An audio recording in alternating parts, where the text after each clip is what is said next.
ఆంధ్రప్రదేశ్ రాష్ట్రంలో సిద్ధం అనే పేరిట జనాన్ని తరలించి ప్రాంతీయ మహాసభలను వైఎస్ఆర్సీపీ పార్టీ ఏర్పాటు చేస్తూ ఉంది. సిద్ధం అని అధికార పార్టీ మనం ఎన్నికలకు సిద్ధమా అనే విధంగా సిద్ధమని పెడితే, ప్రతిపక్ష పార్టీలు తర్వాత వారిని విమర్శించే వామపక్ష పార్టీలు సిద్ధం అంటే వాళ్ళు ఓటమికి సిద్ధము అనే విధంగా వ్యంగ్యాస్త్రాలు సిద్ధం చేస్తున్నారు. త్వరలో భారతీయ జనతా పార్టీ, జనసేన, తెలుగుదేశం పార్టీ కలిపి ఒక కూటమిగా ఏర్పడబోతా ఉన్నాయి. ఇప్పటికే జనసేన, తెలుగుదేశం పార్టీ కలిసి పోటీ చేయటానికి నిర్ణయించుకున్నారు. త్వరలో పార్లమెంటు రద్దు కాకముందు, ఎన్నికల షెడ్యూల్ విడుదల కాకముందే తెలుగుదేశం పార్టీని, చంద్రబాబు నాయుడిని లాంఛనంగా ఎన్డీఏ కూటమిలోకి ఆహ్వానం పలుకుతారని వార్తలు వినపడుతున్న తరుణంలో ఈ ఓటమి ఎలా తరుముకొస్తా ఉందంటే, జగన్మోహన్ రెడ్డిని ఏ షర్మిల చెల్లెలు జగన్మోహన్ రెడ్డి 16 నెలలు జైలులో ఉన్నప్పుడు 3000 కిలోమీటర్లు పాదయాత్ర ద్వారా అమ్మ విజయమ్మ, చెల్లెలు షర్మిల రాత్రనక పగలనక ఎండనక వాననక గొంతు బొంగురుపోయినా, ఆరోగ్యం సహకరించకపోయినా, మోకాళ్ళు నొప్పులొచ్చినా కుటుంబానికి దూరంగా ఉంటూ పిల్లలను సైతం దూరంగా ఉంచి ఆమె అంత త్యాగం చేస్తూ, నేను జగనన్న వదిలిన బాణం అని చెప్పి అహర్నిశలు కృషి చేసిన చెల్లెలని గెలవగానే అమ్మ చెల్లెలు ఇక మీరు సర్దుకోండి, మీరు పక్క రాష్ట్రమైన తెలంగాణలో లోటస్ పాండ్లో హాయిగా విశ్రాంతి తీసుకోండి అని ఆ విధంగా అంతకుముందేమో విజయమ్మని విశాఖలో లోక్సభ సీటుకు పోటీ చేయించాడు. రాజశేఖర రెడ్డి బతికుండగా ఎన్నడూ కూడా విజయమ్మ బయటకు వచ్చి రాజకీయ ప్రసంగాలు చేసిన దాఖలాలు లేవు. ఆనాడు వాడుకుని వదిలేశాడు. అమ్మని చెల్లెల్ని వాడుకుని వదిలేసిన ఈ వ్యక్తి మన పార్టీ నాయకులను, శ్రేణులను, ప్రజలను ఏం ఉద్ధరిస్తాడనే విమర్శలు కూడా గ్రామ స్థాయిలో, రచ్చబండల మీద కూడా గ్రామీణ వాసులు చర్చించుకుంటున్నారు. అందరూ ఒకటే అనుకుంటున్నారు, నీ సొంత చెల్లెలు రక్తం పంచుకొని పుట్టింది, ఆమెకు ఒక రాజ్యసభ సీటో లేదు ఒక ఎమ్మెల్సీ సీటో ఆమె ఇచ్చి గౌరవించవచ్చు కదా. పోనీ నీ తల్లి వైజాగ్లో లోక్సభకు పోటీ పెట్టా, ఓటమి చెందింది, ఆమెను రాజ్యసభ సీటుకు పంపొచ్చు కదా. కనుక తల్లి చెల్లెల్ని ఆమె ఎటువంటి కనికరం లేకుండా సొంత రక్త సంబంధీకులని దూరం పెట్టిన ఈ జగన్మోహన్ రెడ్డిని ఎవరు నమ్ముతారు? మరొకటి బాబాయి హత్యకు అక్కడుండే అవినాష్ రెడ్డికి, జగన్మోహన్ రెడ్డికి పరోక్ష సంబంధాలు ఉన్నాయి అని చెప్పి లోకం కోడై కూస్తా ఉంది. ఎక్కడ చూసినా బాబాయ్ హత్యకు ఈ అవినాష్ రెడ్డి, జగన్మోహన్ రెడ్డి వీళ్ళ ప్రమేయం ఉన్నదని పుకార్లు షికార్లు చేస్తున్న తరుణంలో అది కూడా ఒకంత వైఎస్ఆర్సీపీ పార్టీకి నెగిటివ్గా, అవరోధంగా మారింది. స్వాతంత్రం వచ్చిన తర్వాత ఏ రాజకీయ పార్టీ కూడా ఎంతమంది ఎమ్మెల్యేలను, లోక్సభ సభ్యుల్ని బదిలీలు చేయటం అనేది ఎన్నడూ ఏ పార్టీ చేయలేదు. నభూతో నభవిష్యత్ అనే విధంగా జగన్మోహన్ రెడ్డి అంతర్జిల్లా బదిలీలు, అంతర్జోన్ల బదిలీలు, అంతర్రాష్ట్ర బదిలీలు చేస్తూ ఇప్పటి వరకు సుమారు 70 మందిని బదిలీ చేయటం, దాదాపు ఒక 30 మందికి సీట్లు నేను ఇవ్వను, మీరు పనికిరారు, మీరు గెలవరు అని చెప్పి వాళ్ళను పక్కన పెట్టడం, కనీసం కొంతమందికి ఇంటర్వ్యూలు కూడా ఇవ్వకపోవటం. ఈ మార్పులు చేసిన నియోజకవర్గాలు లేదు సీట్ ఇవ్వని తిరస్కరించిన వాళ్ళు అధికంగా ఎస్సీ, ఎస్టీ, బీసీలకు అవమానం జరిగినట్టుగా దళిత సంఘాలు, బీసీ సంఘాలు భావిస్తున్నాయి. 29 జనవరి పెద్దిరెడ్డి రామచంద్రారెడ్డి మంత్రి అట్టహాసంగా అనంతపురంలో జరిగే సిద్ధం మహాసభకు సన్నాహక సమావేశం అని ఏర్పాటు చేశాడు. ఎమ్మెల్యేలను, ఎమ్మెల్సీలను, ఎంపీలను, ప్రజాప్రతినిధులు అందరినీ, పార్టీ వాళ్ళందరినీ పిలిచాడు. ఎవరైతే పార్టీ టికెట్ తిరస్కరించబడ్డారో వాళ్ళందరూ గైర్హాజరు అవటం విశేషం. మడకశిర శాసనసభ్యుడు డాక్టర్ తిప్పేస్వామి, పలమరేరు శాసనసభ్యుడు ఎంఎస్ బాబు, మదనపల్లి శాసనసభ్యుడు నవాజ్ బాషా, ఆలూరు నియోజకవర్గ ప్రాతినిధ్యం వహిస్తున్న మంత్రి గుమ్మనూరు జయరాం, సత్యవేడు నియోజకవర్గ ఎమ్మెల్యే ఆదిమూలం, వీళ్ళందరూ కూడా సన్నాహక సమావేశానికి తిరుపతికి రాలేదు. వీళ్ళ భవిష్యత్ అంటే మొట్టమొదటిది ఎవరైతే 30 మందికి సీట్లు తిరస్కరించారో వాళ్ళందరూ కూడా తెలుగుదేశం పార్టీ నిలబెట్టబోయే రాజ్యసభ సభ్యుడిని గెలిపిస్తారు.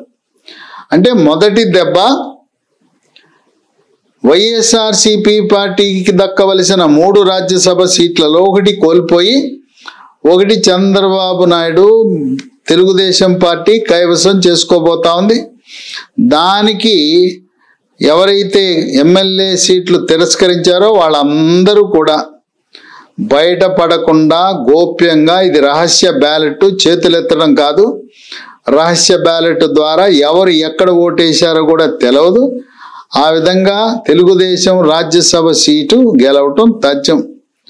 44 మంది ఓట్లేస్తే చాలు. ఎలాగో తెలుగుదేశం పార్టీకి 23 ఉన్నారు, ఇంకొక 21 మంది వేస్తే సరిపోతారు. ఆ విధంగా వీళ్ళు సహకరిస్తారు. కొంతమంది జనసేన, తెలుగుదేశం పార్టీ తరపున ఆ పార్టీలో చేరాలని చూస్తున్నారు. అవకాశం ఉన్న చోట జగన్మోహన్ రెడ్డి తిరస్కరించిన వైఎస్ఆర్సీపీ ఎమ్మెల్యేలకు తెలుగుదేశం, జనసేనలో ఆ నియోజకవర్గ భౌగోళిక రాజకీయ పరిస్థితులను బట్టి సీట్ ఇస్తారు.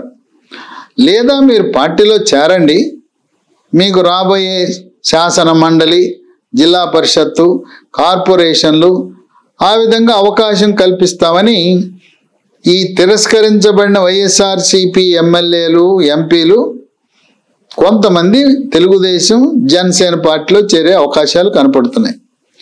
మరికొంతమంది షర్మిల పిసిసి అధ్యక్షురాలైంది.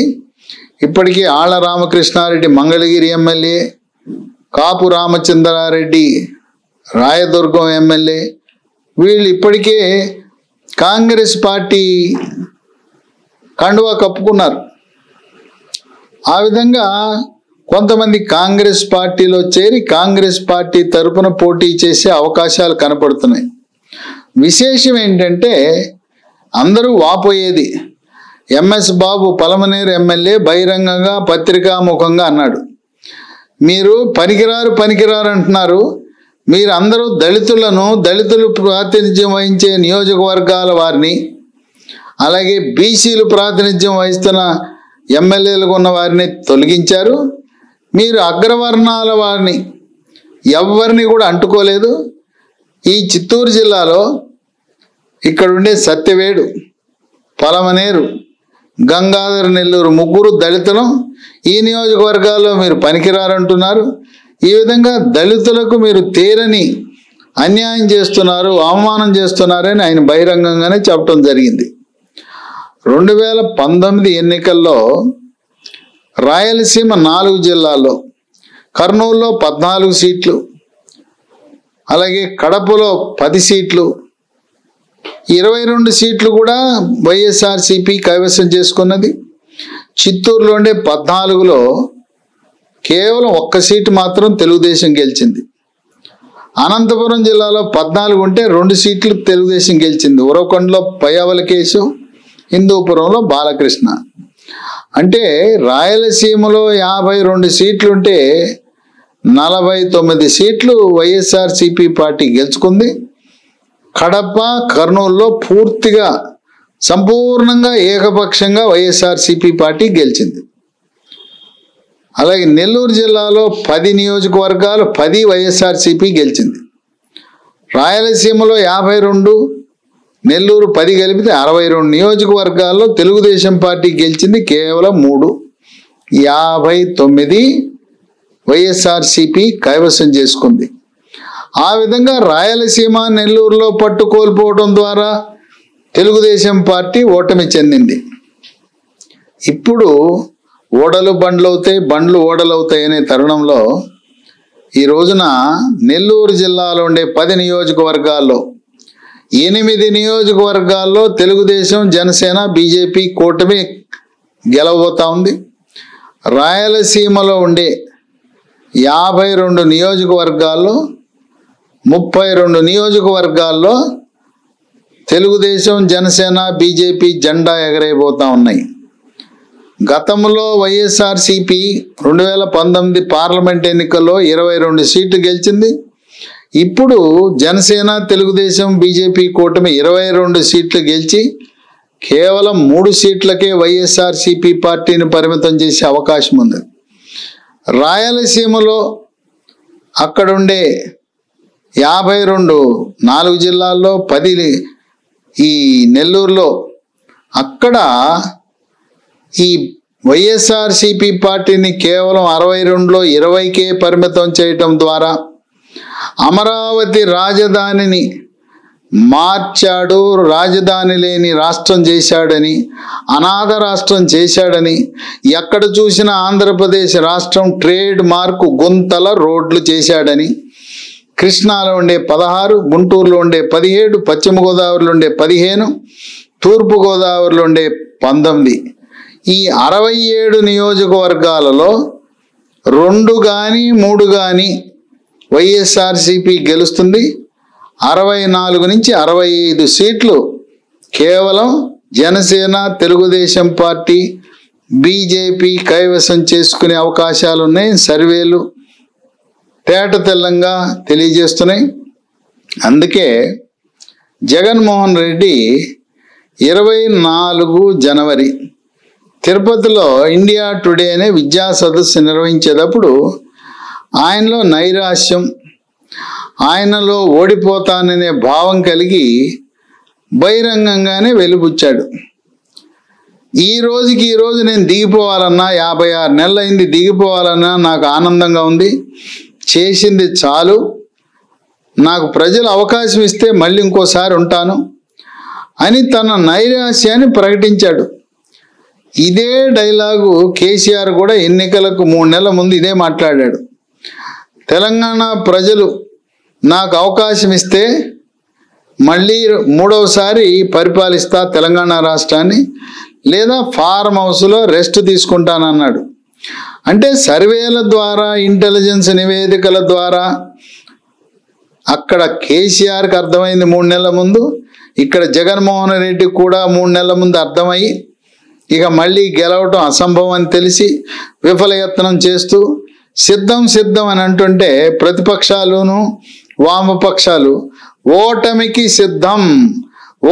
సిద్ధం అని వాళ్ళు వ్యంగ్యాస్త్రాలు సంధిస్తున్న సమయంలో ఓటమికి ఆనాడు జగనన్న వదిలిన బాణం, ఈరోజు రాహుల్ గాంధీ వదిలిన బాణం, ఆ బాణం వల్లనే వైఎస్ఆర్సీపీ పార్టీ ఓట్లు చీలిపోయి ఏదైతే 49% ఓట్లతో గెలిచిన వైఎస్ఆర్సీపీ పార్టీ 10% ఓట్లను కాంగ్రెస్ పార్టీ చీల్చివేసే అవకాశం ఉన్నది.